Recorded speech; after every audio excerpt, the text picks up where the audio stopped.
landscape, which he believes these systematic problems have significantly contributed to the present situation. He asserted that the Democratic Party's current struggles are rooted in these broader issues, saying they would not be in this situation if the government, the economy, and the politics of their country were healthy. He further emphasized that these critical areas have been unhealthy for a long time. This implies that the issues are not merely recent developments, but long-standing problems. Buttigieg's remarks suggest the need for comprehensive and transformative reforms.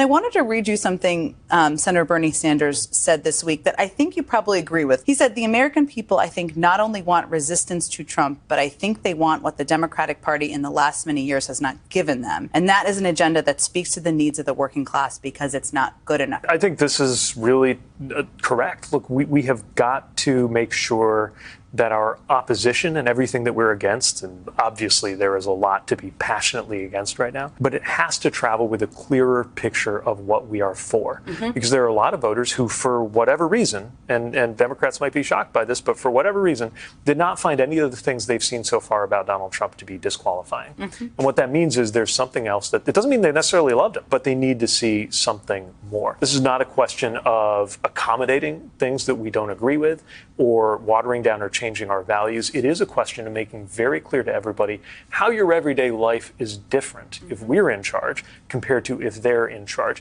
What your life could be like if wages went up the way that we propose that they be raised. What we would do with the money if we successfully stopped the tax cuts for the wealthy that are at the core of Donald Trump's economic agenda. What we think could happen in a country where we had paid family leave and some of the unfinished business of fixing our healthcare system. It's not just a matter of preserving the Affordable Care Act, as important as that is.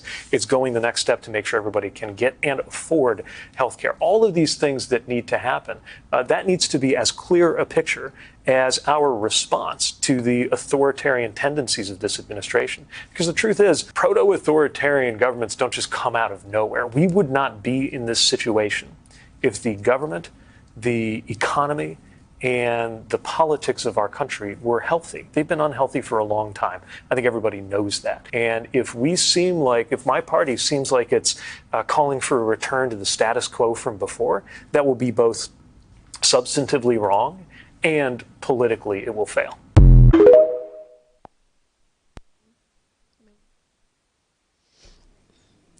The world of international sports responded strongly to Russia's invasion of Ukraine in February 2022. The Russian national football team has been particularly affected by the ensuing sanctions. FIFA, the global authority for football, took decisive action. UEFA, the European football governing body, joined in imposing severe penalties. Both organizations implemented a comprehensive ban on the Russian national team.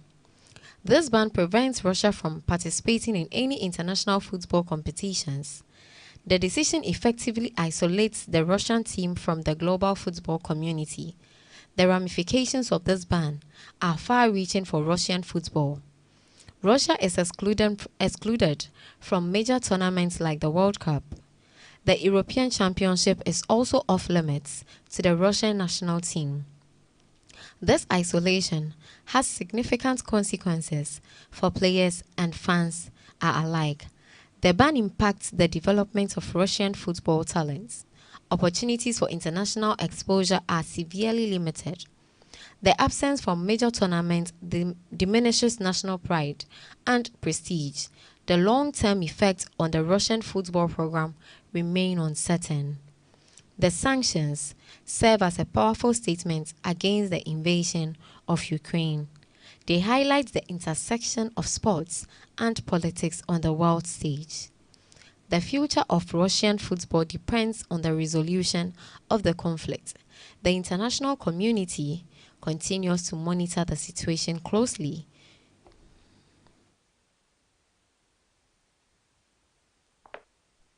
Russia has been banned from playing the next World Cup. What's your position on this? I didn't know that. Is that right? You want to explain That is right. They are banned for the time being, Okay. from playing. But we hope that He's the boss. I'm not the boss on that. I have nothing to do we hope with it. that something happens and peace will happen, and then It's Russia possible. can be readmitted. So that's what we possible. Hey, that could be a good incentive, right? We want to get them to stop. We want them to stop. We want the 5,000 young people a week are being killed. It's not even believable. The Russian soldiers and the Ukrainian soldiers mostly. Also people in towns every 2 weeks. Horrible things going on over there. So we're gonna get that war stopped.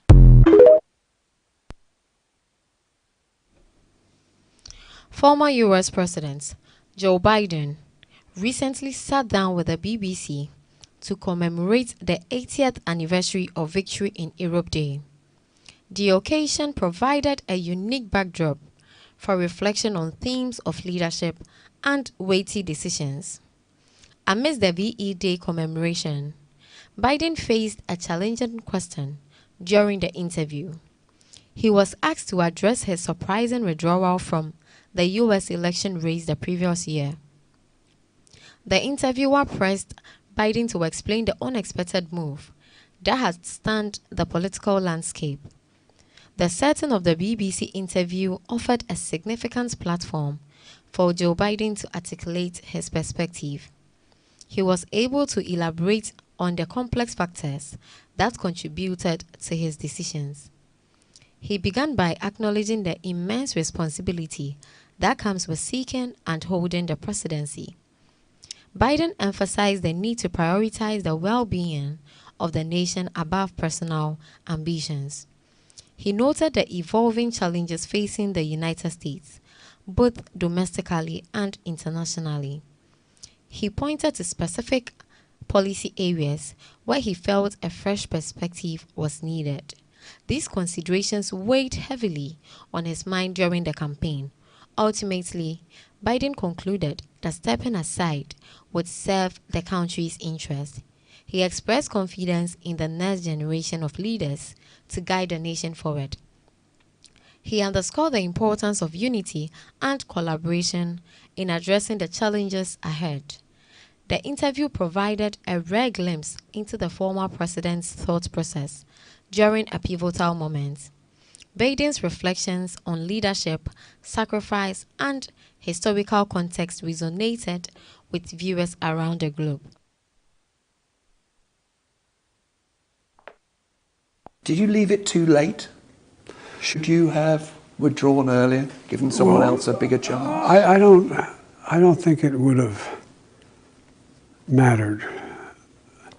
We left at a time when we had a good candidate. She was fully funded, and what happened was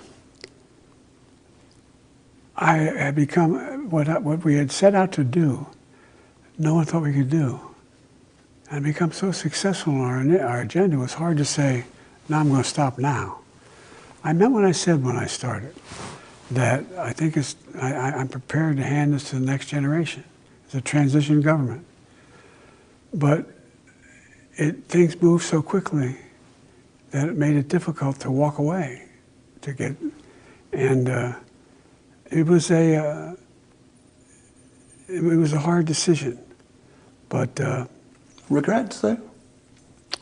No, I think it was the right decision. I think that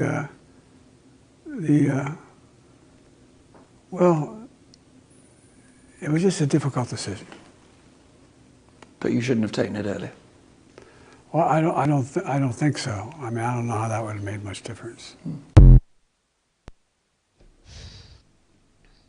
Granting his first formal interview since leaving the White House, former U.S. President Joe Biden recently broke his silence. Speaking with the BBC, Biden issued a strong caution about the continuing conflict in Ukraine. He specifically addressed the possibility of future pressure on Ukraine from a specific source. He referred to potential pressure from the Trump administration. This pressure, Biden suggested, could involve urging Ukraine to cede territory to Russia. Biden characterized this proposition as modern-day appeasement, a powerfully charged term. The use of appeasement deliberately draws historical comparisons to the pre-World War II era. He implied that conceding to Russian aggression would only encourage further expansionism. Biden warned of the dangers of undermining international security by giving in to Russia. The former president's comments reveal a significant disagreement in foreign policy perspective. Let's turn to Ukraine, can we? Because you compared the war in Ukraine with the Second World War. President Trump is now saying, look, if you want peace, Ukraine is going to have to give up some territory. Some people think that is common sense to say that. Do you think it's not common sense? It's perhaps modern-day appeasement? It is modern-day appeasement. Look, listen to what Putin said when he talked about going from Kiev into Ukraine. And why? He believes it's part of Mother Russia. He believes it's a historical right to Ukraine. He talks about Eastern Europe. What this man wants to do is reestablish the Warsaw Pact. He can't stand the fact that the Russian dictatorship that he runs, that the Soviet Union has collapsed. And anybody thinks he's going to stop is just foolish. My fear of the consequence is that some of the NATO countries are going to decide that maybe, especially those along the border with Russia, they just say, we got to make an accommodation. We got to make an accommodation. We got to give Russia more space. We got to go on. We have to yield to the pressures, whether they're economic, political, or military. President Donald Trump has formally designated May 8th as Victory Day in the United States. The decision stems from his conviction that the U.S. warrants more recognition for its World War II contributions. He believes the nation's pivotal role in the Allied victory deserves greater acknowledgement, saying that it's time that the United States starts taking credit for their achievements. This declaration underscores a desire to highlight American sacrifices during the war. It also aims to emphasize the strategic leadership provided by the U.S. These factors were instrumental in securing the Allied triumph over Nazi Germany and its Axis allies. By establishing a dedicated day of commemoration, President Trump intends to promote a sense of national pride. He seeks to ensure that future generations of Americans fully understand their country's contribution. He wants them to appreciate the magnitude of the U.S. role in global history.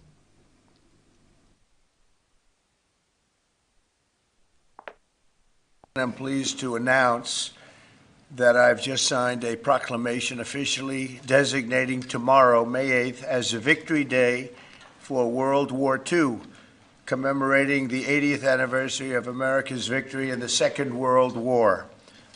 All over the globe, our World War II allies are celebrating this week, but the United States has never joined in with the proper celebration of our own, and the victory was mostly accomplished because of us, whether you like it or not.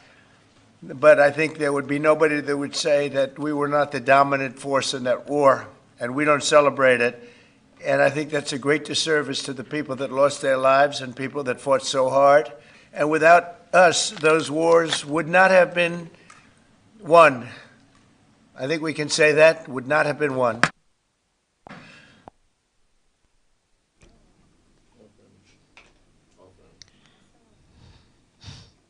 Former U.S. President Donald Trump took a firm stance on trade relations with China.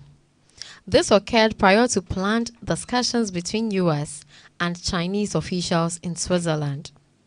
Trump dismissed the idea of lowering the existing 145% tariff rates on imports from China. This refusal indicated a continuation of his hardline approach to trade with China.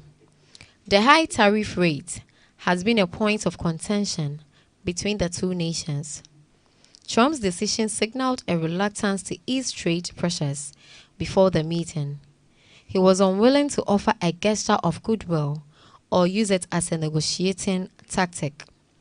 This contrasted with suggestions that lowering tariffs could foster a more cooperative atmosphere. The refusal to reduce the substantial tariff rates sent a clear message. It suggested a potential unwillingness to compromise on the U.S. during the upcoming discussions.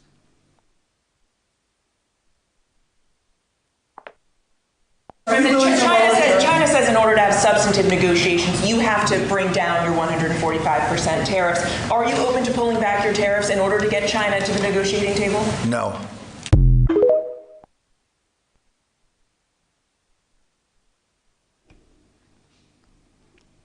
Now moving on to entertainment news. Ghanaian social media personality Ajua T has ignited a firestorm of debate after declaring her preference for dating scammers, men involved in internet fraud, over professionals like lawyers, citing a greater need for emotional availability. The controversial statement was made during Season 3 of Glitch Africa Studios, Rants, Bants and Confessions podcast, alongside panelists like Efia Odo. Ajwati explained that her experience with demanding office jobs led her to value partners who can offer more time and attention. She said, "I like someone who spends time with me, gives me attention, and is present," contrasting this with the long hours and unavailability she experienced when dating men in traditional professions. "Even if he's on his laptop or home, he's still talking to me. At least we get time together," she further went on ahead to say. Ifeodo challenged Adjoa's perspective, highlighting the inherent dishonesty of scammers, making trust difficult. "If you say you can date a scammer, these people are conditioned to lie. You wouldn't even know when he's telling lies," Efeodo added. Adjoa remained steadfast in her view, even going so far as to declare, "Comparing a scammer to a scammer gives more than a lawyer." She referenced a personal experience with a stingy lawyer and soured her on the entire profession. Now to end the news. Ghanaian comic actor Samuel Seth Kwabena Chere Kare, popularly known as Ko Ofori Kakari, has been taken into custody by the Accra Central Police Command following allegations of a $50,000 fraud. According to police sources, Ko Ofori allegedly defrauded a Ghanaian resident of California, USA, by soliciting the sum under false pretenses of a legitimate investment opportunity. However, after receiving the funds, Ko Ofori reportedly failed to fulfill the agreed upon terms and subsequently went into hiding, evading communication with the victim. The victim, whose identity has been withheld, reported the matter to law enforcement authorities after repeated unsuccessful attempts to retrieve the invested funds from the actor. Following a thorough investigation, police confirmed that Ko Ofori had defaulted on the repayment agreement and had disregarded a summons to appear before the Dansoman District Court on April 17, 2025. This failure to appear in the court resulted in the issuance of a bench warrant for his arrest. Acting on the bench warrant, police apprehended Ko Ofori, and he is currently being held in custody. His initial court appearance, which was scheduled for May 9, 2025, was postponed because the court was not in session on that day. The case has now been rescheduled for May 12, 2025, and Ko Ofori will remain in police custody until the new hearing date.